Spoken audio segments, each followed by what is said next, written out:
Gift Biz Unwrapped, episode 29. Unless you're standing in your success, you don't know where it is you want to go. Hi, this is John Lee Dumas of Entrepreneur on Fire, and you're listening to Gift Biz Unwrapped, and now it's time to light it up. Welcome to Gift Biz Unwrapped, your source for industry-specific insights and advice to develop and grow your business. And now, here's your host, Sue Monheit. Hi there, I'm Sue, and welcome to the Gift Biz Unwrapped podcast. Whether you own a brick and mortar shop, sell online, or are just getting started, you'll discover new insight to gain traction and to grow your business. And today, I am so excited to have with us Mary Romeo of Be Business Smart. Mary has been in the retail environment for 23 years, both owning her own business as well as being a regional director handling a multi-store chain. During that time, she always wished there was someone to turn to who really understood retail. Someone who could brainstorm ideas, talk through problems, and strategize concepts. Friends and family were supportive, but didn't really understand running a retail business. So what did Mary do? She created Be Business Smart. It's a place where brick and mortar retailers can find tips, tools, resources, information, and inspiration. It's also a place where wearing many hats is understood, encouraged, and applauded. Be Business Smart is a resource for insights and strategies on merchandise concept development, displays and visual merchandising, hiring and staff training, branding, signage, packaging, systems, marketing, and social media. I would say it covers everything. It's the place to go to get help with the million things every retailer deals with every day in their growing business. Welcome to the show, Mary. Thank you so much. I am so thrilled to be here. That was a huge bio covering so many things. That was. Would you like to include anything else? No, I think you've pretty much got it covered. I was getting a little tired just thinking about it. I was like, wow, I'm exhausted from all that. Well, you know, it just brings to mind how many things when you have a physical shop that you really have to be considering all the time. Absolutely. And I've been on both sides of it. I started retail actually on the developer side. I used to work for a shopping center developer, and I did leasing with small business owners. And I got to really help them create their concepts and design their stores. And I did that for 15 years before I decided I'd go to the other side and actually be a retailer and learn all the things that I really hadn't known before. You know, it's one thing to talk about it, it's another thing to do it. Well, and if you're consulting and advising other people, the credibility is in the fact that you actually have done it. Absolutely. Sometimes I think I'm still on the front side of that learning curve because every day, I swear to God, there's something else that pops up and I think, wow, you know what? I never thought about that before. So you're learning something new every single day when you're in retail because it's constantly changing. Absolutely. Well, as our listeners know, we align the conversation around the life of a motivational candle. The light shines on you, Mary, while you share your stories and all of your experiences. So are you ready to light it up? Absolutely. All right. Well, this vision is very easy. You're going to be walking into a retail shop, and it's a candle shop. There's lights flickering all over, and you walk up to a rack of motivational candles that are all brilliant, bright, and pretty. What color candle are you going to reach for? I'm going to reach for purple. I love it for its richness and vibrancy. Wonderful. And what quote's going to be on that candle? The one I've always kind of lived by is stand in your success and look back to see what you have to do to get there. Oh, I like that. Yeah. That talks to look for the end result first, the goal first, and then figure out the steps. Absolutely, because it really helps you to create all those systems and all that checklist that we love to live by to get to where it is we want to go to. But unless you're standing in your success, you don't know where it is you want to go. So I'm going to ask you a challenging question because Sure. I think that's really hard for people to recognize. I have to remind myself about that all the time. At what point in your career did you discover that that's the way to do it?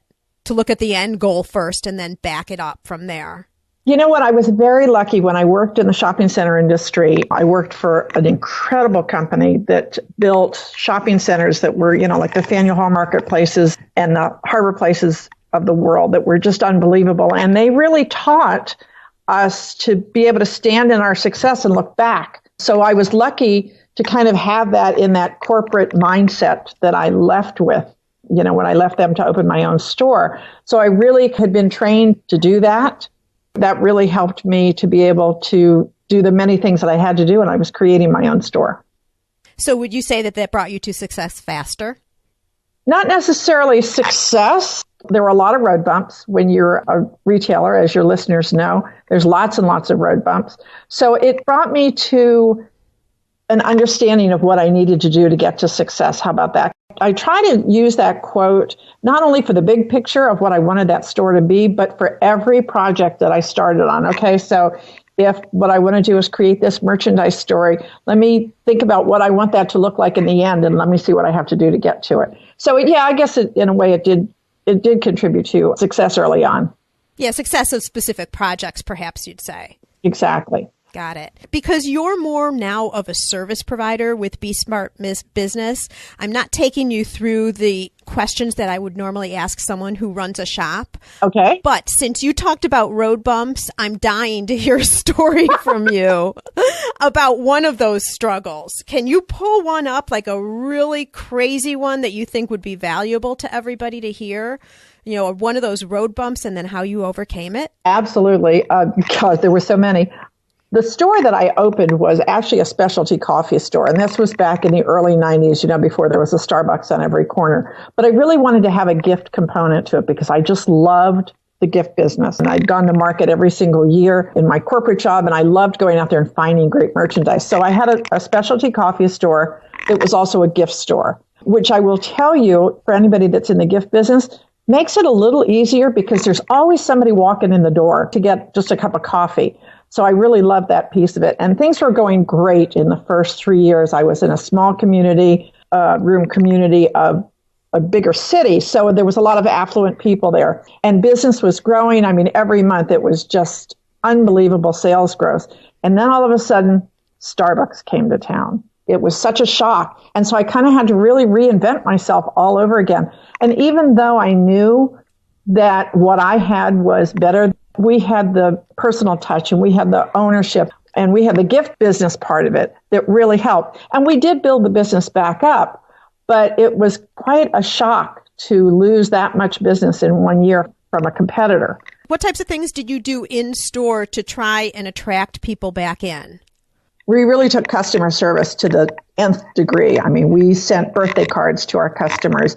We knew our customers by name, and they came in every single day. I used to say it was like throwing a party and having all your best friends come in and see you every single day. So we really got to know our customer, and we really catered to them. I would say that our customer service was so exceptional that that's what really brought us back. And the gift business piece of it really helped because you weren't just going in to get a cup of coffee. You were going in to get a cup of coffee and, oh my God, I forgot that birthday gift for so-and-so, and I can do that at 7 o'clock in the morning. I don't have to worry about doing it later tonight. Right. We did a lot of marketing.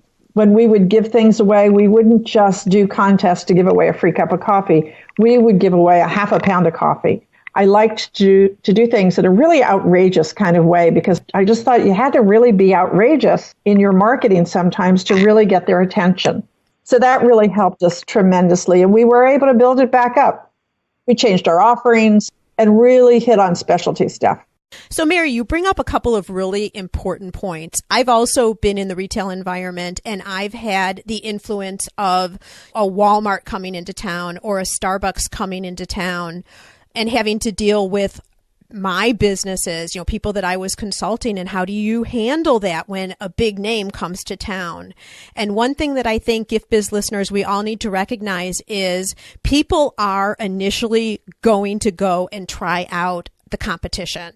A little bit less maybe if it's a smaller local retailer, but for sure if it's someone like Starbucks. So if you're in that type of situation, recognize that you probably will naturally have an initial dip in business because people are just going to go check it out. It's just going to happen. But it doesn't mean that that is going to necessarily shut you down. You have to be smart about it, as Mary's talking about. Use customer service, use the relationships that you have to retain your business. But it's good just to recognize that that naturally will occur.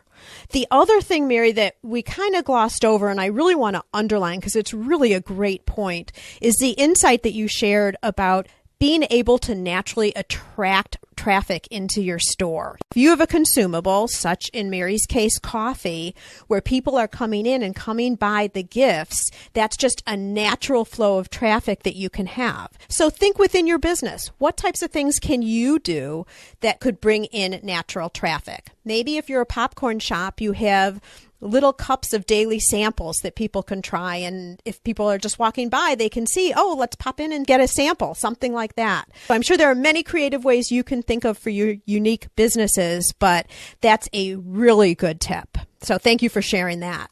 Sure. Let's move on and talk a little bit about retail in general. And we're going to talk specifically here on this show about brick and mortar shops. And any of you who have online shops or are home crafters or haven't really been thinking about it, please stay tuned, because you never know what kind of information is going to come up that can be appropriate. And we're talking specifically brick and mortar, but could be a really good insight for you as well. Mary, brick and mortar's changed over the last 20 years with all the online ordering that's possible now. It's a whole different ballgame, I would say. It is such a different ballgame. The internet, with its convenience, as well as big box stores, because of their buying power, they can offer lower prices. So you really have to hone in your merchandise concepts so that you can have things that are as unique as possible or that are branded specifically for you. And you can do that yourself as well as getting your vendors to do that. We do a lot of buying in bulk and repackaging things under our own name so that it reflects our brand and they can't find it anywhere else. And it might be very much the same product somewhere else, but because it's under our name, kind of like what the grocery stores do, we're able to price it where we need it to be. And, again, it walks out the door with our brand on it. Right. For people who don't know what we're talking about, think about private labeling, and I'll just go down the diaper aisle of a supermarket, if you will. A supermarket brand's diapers might very well be made in the Huggies plant. Correct. Or another brand name's plant. So it doesn't mean a product is inferior. You've just put your name on it. And you may not be going so far as to going to a factory and relabeling product that you're purchasing, but just like Mary's talking, you can bring it in and repackage it, maybe put it into gift baskets, just re-merchandise it in some way, and then add your logo or a specialty message for a season, and it takes on a whole different appeal. Sure. Just like if you're selling jewelry, for instance, you can bring in those earrings and take them off the card that they come in and put them on a card with your name on it. That's a great idea. Besides that, what are some of the other overall challenges that you see brick and mortar stores having these days? Well, if you're in a shopping center, you do get some protection with use clauses so that everybody's not selling the same thing that you are. But if you're in just a neighborhood shopping area, sometimes your fellow retailers start to infringe on your categories. And all of a sudden, you see somebody suddenly show up with the same merchandise that you've got. And then that throws you for a loop and you don't know exactly what to do. So you're always having to be on the lookout as to how you can pivot your unique concept. And I think that's also where the branding can come in and be very important. Because if those earrings are on a card that has your name on it, or that candy is in a bag that has your name on it, then it's not quite the same thing as what the guy down the street is selling. Right. But the other things I think that independent retailers have great abilities to be better than the big guys is that, the customer gets to talk to you, the owner. They love being up close and personal and really understanding you and knowing you, and your ability as an independent retailer to really turn on a dime and react to the needs and trends much, much faster than any of the big box guys or anybody online can do. So we do have such an incredible advantage in that. What do you think the power is now of the whole shop local or the small business Saturday? Do you think people are really following and supporting small businesses through those events? Oh, I think they are. I think it's huge. Just in the same way that restaurants are really captivating their customers with the whole farm to chef concept, it's very much the same way with retailers. I mean, if you can have merchandise that local vendors are providing, that's fabulous. But also, just because you're a local vendor, you really, really want to take advantage of things like Small Business Saturday and promote the fact that you are an independent retailer. Good advice. Let's go back a little bit and talk to some of our listeners who might be thinking to open up their own shop. What types of hard questions should they be asking themselves to determine if this is the right choice for them? Obviously, the first thing they want to have is a great merchandise concept and something that's not necessarily a copy of something else. Define merchandise concept. If you're going to be a gift store, you don't want to just be a general gift store. You might really want to do a niche that's maybe it's handcrafted gifts, or maybe it's gifts for gourmets, or maybe it's kitchen items. So you really want to hone in on what that merchandise focus is so that you can create a store that when that customer walks in the door, they know without a question in their heart what that store is all about. I really hate walking into retail stores that kind of are all over the board. They've got t-shirts and they've got books and they've got jewelry. And you can have all of those things that tie into one concept, but if they don't somehow tie in, it might be that all of those things are related to your store at the beach, and so everything's beach related. So you can have all those categories within a beach related theme, for instance, but if you're just throwing stuff at the wall to see what sticks, and your merchandise isn't connected to each other in the store, then it doesn't make any sense. And I think you confuse the customer. So I think that's a really important thing. Right. And I think a lot of people would kick back against that idea, saying, well, then I won't have product for everybody. I don't know if you've heard the saying that if you're everything to everybody, you're nothing to anybody, right? You got it. So really seriously take Mary's advice to heart in that somehow you want to tighten up, even if you're in the gifting arena like Mary's talking about, tighten up what your concept is around some type of a theme. And number one, it separates you totally from other people who are in your area. And number two, it just makes you unique and helps you with how you're going to position yourself in the market in terms of messaging, how you're going to relay social media posts, all of that. Just makes everything easier and very clear to someone who's walking in. If you can figure out who your ideal customer is, I want to sell gifts to the woman who's between 35 and 55, that's married with children and is a working mom. It helps you really hone in on what that merchandise might be, as opposed to I'm going to sell to everybody. We'd like to think we could sell to everybody, but that's really not possible. We've learned from enough people that you try and do that, unless you are a Walmart. Unless you're a Walmart or a Target, you've got 35,000 square feet, but none of us have that. If you've got 500 or 1,000 or 1,500 square feet, you've really got to be true to your concept. I just saw a great store in Chicago that was all things that were imported from France. Now, granted, they were able to have every possible category in there, from soaps to books to home decor and things like that. But the tying factor was that it was all imported from France and it all had that French feel to it. Don't just throw in t-shirts because you think t-shirts have a great margin on them and you'll sell a lot of them. Now, that doesn't mean that you can't make that fit into your store. I remember when I had my coffee shop, I went to market and I found these really great flip-flops, beach flip-flops that I just fell in love with, and I wanted to have them in the store. And so what I did was I created a merchandise story around iced tea, and I had beach tote bags made with our logo on it, pulled in some other things that were kind of related to that. So I brought in those flip-flops, believe it or not, and they sold really well, but I still was able to keep it true to what my concept was. Right. Great example. So another thing that we haven't really talked about and I want to move into is in a retail shop, atmosphere and customer service are both terribly important. And I realize that they're two separate topics, but it all has to do with the experience that somebody has when they're walking into the shop. Absolutely. Do you have any guidelines that you can share with our listeners on either one of those topics or perhaps both? I do. I actually have what I call the 9 touch points that every retailer has to pay attention to really make their store a success. Find those on my website. I'll talk about that in a little bit. But those 9 touch points are so important, and it's everything from what does your store look like on the outside? Does it say welcome and come in? Do you appeal to all the senses, sight, sound, touch, taste, smell? Again, going back to what is your merchandise story? Is it clear? Customer service, just making those moments of magic for your customers.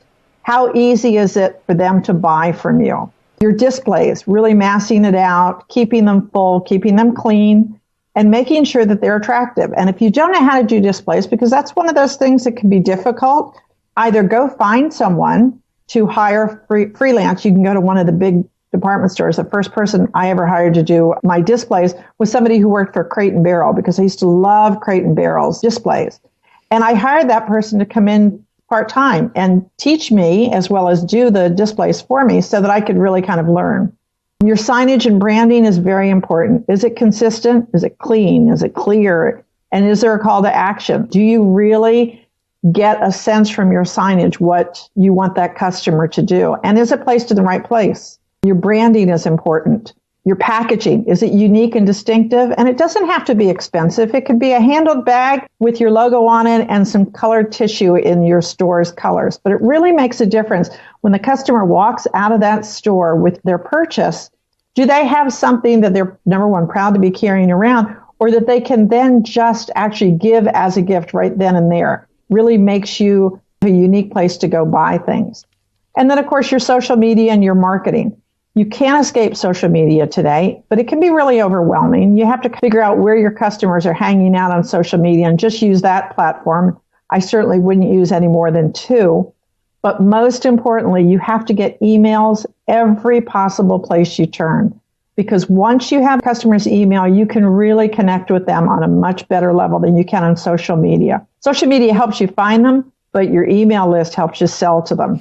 And then lastly, I think you really want to surprise and delight your customers in some way, shape, or form, really going the extra mile. Hand out candy hearts on Valentine's Day, or you send them a birthday card. What are you really doing to surprise and delight your customers when they come in? Maybe it's offering them a cup of hot cocoa on a cold winter day when they're Christmas shopping. These are great points, and we are going to talk about these touch points a little bit later when we're wrapping up. But I want to do just a little deeper dive on 2 of these. Okay. One, you talk about packaging, and it brings to mind Apple and their whole strategy, which is, for those of you who don't have any Apple products, is when someone purchases, and that is not a low-priced item, of course, but part of the experience is actually opening that box for the first time, and everything was planned out. How the package is released, what's inside when you open the lid. It's a whole entire experience. So not that you have to take it necessarily to that level, but think about that. You know, what are you doing so that when a product is purchased from your shop, it is special because of the packaging? Because it's something beautiful, or maybe there's a little extra tissue in there, or it's wrapped in a fun way, or there's a fun ribbon on it or something. But that has to all be planned out. It doesn't just happen by accident. So something for everybody to consider. And the second point is about emails. Obviously, when you're online, we've talked a lot about in past episodes on lead generators and how you get customers to opt in so that you're able to attract their email. When you have a brick and mortar shop, you have a very unique opportunity because you're face to face with a customer when they walk into your store. Do you have any creative or interesting ways or ideas for our listeners, Mary, of ways you can capture that email when they're right in your shop? Well, the last thing you want to do is say, sign up for my newsletter, because nobody wants one more newsletter in their email. But what you can do is possibly have a giveaway. And maybe each month you offer a giveaway of a $10 gift certificate or a $20 gift certificate. And so it could be a sign up to win this gift basket or gift box or this gift certificate. Or sign up to get our monthly specials. Oh, there you go. That's kind of a newsletter, but it's really not termed that. People love to get specials and be in the know. So maybe, they're signing up to be part of your private shopping group, their own private little community that gets specials that nobody else would get. Customers love to feel that they're a part of a unique community. Any place that you can possibly get emails, you definitely want to get it. If you're out doing an event, I always take some kind of gift that we're going to give away, and it's a register to win type of thing so that I can get emails from people that are at the event. You might want to give people a Bounceback coupon. For instance, customers that are coming in during the holidays, when you probably have more traffic than normal, give them a Bounceback coupon for something that's going to happen in January or February, whether it's a discount or whatever. But in order to use that coupon, then they have to give you their email address. Oh, there you go. Yeah. So things like that, as opposed to sign up for my newsletter, which nobody wants to do anymore. And not that this is totally connected with emails, but you do bring up a good point about Bounceback coupons. Look at Kohl's, and I'm sure a lot of us here, especially if you're listening from America, have gone into Kohl's. They are experts at that. Yes. They give you a coupon right at checkout, which gives you a discount off starting maybe a week later, or and then it goes for another week or something like that. And I am sure that's how they just keep getting more people in the store and repeat customers in the store. I'm sure their platform allows for that because they offer such deep discounts, but they know they're going to have the repetition of customers as well. Absolutely. And I really want to make sure everybody understands that when you give a bounce back coupon, it doesn't have to be for a discount, because I don't think we want to be known as always giving discounts and always being on sale, kind of like the department stores are. But you could give something extra. So possibly for a bounce back coupon, as opposed to doing a price off or a % off or $1 off, you offer them something extra. So maybe it's come back in January and buy a pair of earrings and get a scarf for free. That's a little exorbitant, but you know what I mean? Is you want to give them something extra as opposed to giving them $1 or percentage off. Great advice. All right. So Mary, we've been talking about and pulling out from you all of these insights that you have in the retail environment. Talk to us a little bit more about Be Business Smart and what it is that you can provide retailers, and not necessarily how they get in touch with you, because we're going to do that later, but what your business is all about and what you are doing now to support brick and mortar shops. All right. Thank you. Well, I mean, obviously I work one-on-one with retailers to help them fine-tune their merchandise concepts, or maybe they're hiring and training, putting their systems in place so that they can indeed have a life outside of their retail store. Because as we know, owning your own retail store can be all-consuming, and you do want to have a life outside of it. It always kind of helps. So I am working one-on-one with people, but I'm also creating systems so that next year, after the holidays are over and I can concentrate on it, we're going to be launching a membership site as well as some online courses for retailers so that they can learn online and that they can become a part of this membership site that's all of these other retailers who love being in business and who can support each other and help each other and be there when you've got just the silliest question that you can't possibly figure out how to do. But you can go online to this private Facebook community and say, hey, this is what I'm struggling with right now. Who's got an answer for this? And it's just amazing when you're in these private Facebook groups and these membership groups, the answers and support that you can get from people in the same community. I absolutely agree with you. I have a private Facebook group for the Ribbon Print Company, and it's only available for customers of ours. Yes. And it makes me so happy to know how supportive each person is of each other, even if they have a similar business, but they're in totally different areas of the country. So Sure. They're not competitors at all. I love being in some of the membership sites that I'm in with some of these Facebook groups. And it's just women primarily from all over the world. And it's just amazing what I've learned from them. Totally agree. So good luck with that. And we'll have to make sure to make an announcement when that is up and running for sure. All right, we're going to move now into the reflection section. This is where we take a look at you and what's helped you with your success along the way. What natural trait, Mary, do you have that you think has helped you to succeed? Well, I think there's two. First off, perseverance. I just kind of a little tenacious, I guess. I just like a little bulldog. Plus also the ability to make a decision quickly. I have always been good at just thinking through the problem, making a decision, moving it forward, no angsting about it, because that can get you caught in just a whole horrible web of not moving forward at all. So the ability to make a decision quickly, and even if you find out it's the wrong decision, then you can turn on a dime and you can make a different decision. And I think that has helped me tremendously. That is really good input. I've heard recently, I don't recall exactly where, but the whole comment of be quick to fail. Yes. You exactly. Don't have to just sit and decide pros and cons, like, analysis paralysis type thing. Yes. Just make a decision and move forward. And I can clearly see why that trait would help you succeed for sure. For sure. What tool do you use regularly that helps you keep productive or creates that balance that everyone needs in the whole brick and mortar life?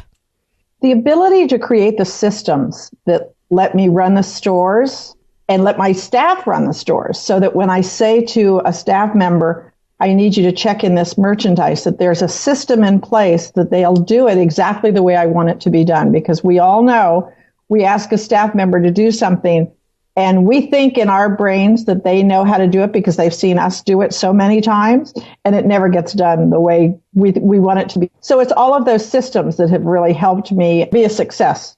So do you then document the systems as well somewhere so they have a resource to go to? Absolutely. Everything's in writing. And I'm great for forms. I am known as the form queen. So that there is never a doubt as to if you're taking an order from a customer, what the question is you have to ask. Or if you're checking in the merchandise, what are the things you have to check in? I have a form for everything, and people joke that I have forms for my forms. Well, I bet it gives a certain comfort level to the people that work within the shop too then, because they know that if they're going to encounter something that they're not familiar with, there's a resource that they can go to get some direction. I know you're not in a shop right now, but a shop owner is not always going to be there as the business grows. Of course, initially they would be, but as the business grows and you have people helping, you can't be in your shop forever, or you're going to be a very short-lived business because you're going to burn yourself out. And it's not just systems on how to do things, but it's systems on the conversations to have with the customer. So we have a page that's a merchandise page for every kind of category, so that we list what the benefits and the features are of that particular piece of merchandise and how to sell it and how to overcome the objection. Because knowledge of merchandise is everything. Customers really want us to be the experts in what we're selling, and we need to be. Right. Really good input. What book have you read lately that you think our listeners could find value in? I really love Jab, Jab, Jab, Right Hook by Gary Vaynerchuk. It's a terrific book on social media strategies that really takes the overwhelm out of it and gives you some clear strategies on how you can be best on each platform. And then a second book that I love is anything that the Zingerman's people have written. Zingerman's is a deli out in Ann Arbor, and they are worldwide known for their customer service. And they have several books on great customer service and how to manage and how to be a leader. And their whole system of teaching is just phenomenal. Yeah, that was recommended just on a recent episode, maybe even the one right before this. Oh, was it? Yeah, but both of these are fabulous. In fact, I think what I'll do is I'll go look and see what other Zingerman's books there is, because you've read all of them. You say they're all good? They're all fabulous. I mean, their Guide to Great Service is phenomenal. It's a very quick read, and it really, really gives you great insight into how you can create great customer service for your stores. And then Ari, who's one of the owners of the whole Zingerman's complex, has written a couple of other books that are just really good on leadership and visioning and things like that. Fabulous. Well, I'll put a couple of those then on the show notes page. Great. So sure. And listeners, just as you're listening to the podcast today, you can also listen to audiobooks with ease. I've teamed up with Audible for you to be able to get an audiobook just like all these Zingerman books or Gary's Jab, Jab, Jab, Right Hook for free. All you need to do is go to giftbizbook.com and make a selection. That's giftbizbook.com. Well, Mary, I'm really sad that our time is winding down, because I think we could probably talk all afternoon and turn this into like a 5-hour podcast, which I won't do. All right. But we're going to circle into our Dare to Dream question. I'd like to present you with a virtual gift. It's a magical box containing unlimited possibilities for your future. This is your dream or goal of almost unreachable heights that you would wish to obtain. Please accept this gift and open it in our presence. What is inside? Inside for me is a raving community of retailers that's part of the Be Business Smart group, and that I'm able to serve them with resources and tips and inspiration that will help them take their stores to whole new heights and work through all the many hats that every retailer has to wear. I would like to help you obtain that dream, because I think the retail environment right now doesn't get as much support as they might have felt they had. And with the changing environment, I'm very anxious to see and excited to see what you're putting together for everybody. So I think your dream's going to come true. I think that's going to be a pretty easy one. Well, I hope so. And now let's go on. How can our listeners get in touch with you in the future? All right. Well, B is spelled B-E-E, like the bumblebee. So on Facebook, we're Be Business Smart. Twitter and Instagram, we're at BBizSmart, B-I-Z-Z. Our website is BeBusinessSmart, which is where you can also get two different things that we're offering, both the 9 touch points of great retail stores, as well as right now our holiday thing, 90 tips to rock your holiday sales. And it's 90 tips that have to do with everything from merchandising to social media to displays to everything possible, as well as a great planning calendar. So you can go on our website and get both of those. And hopefully they will help our retailers get to the other side of Christmas with their Christmas spirit intact. Well, I have to tell you, as Mary and I were planning for this episode, I did download the 90 tips to rock your holiday sales. And I've got to tell you, it is the most complete guide all in one place. Things I'd never considered before. Every single person, without fail, should go and grab that document. It is spectacular. Thank you so much. And don't be overwhelmed by the fact that it's 90 tips. You certainly don't have to use every single one of them, but I think it's good fuel for inspiration. Absolutely. And it's broken a little bit into sections too. So you can just go through and highlight the ones that you need to use right now and save the rest for later, because some of these also don't need to apply just for holidays, but they're great for specifically brick and mortar. So again, I just don't miss out on this one. Grab it while you can, for sure. Sure. And if anybody goes through it and has any questions on any of the tips, they can certainly email me at mary@bebusinesssmart.com, and I'll be more than happy to help them kind of work through it or give them some other tips and a little bit further information about it. Wonderful. Thank you for that.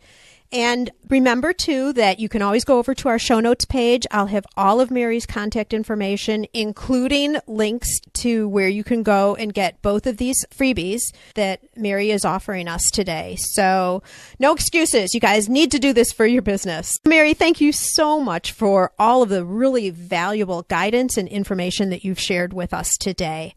And may your candle always burn bright. Thank you so much. It's been a thrill to be here with you, and I look forward to listening to your many, many podcasts in the future. Well, thank you, Mary.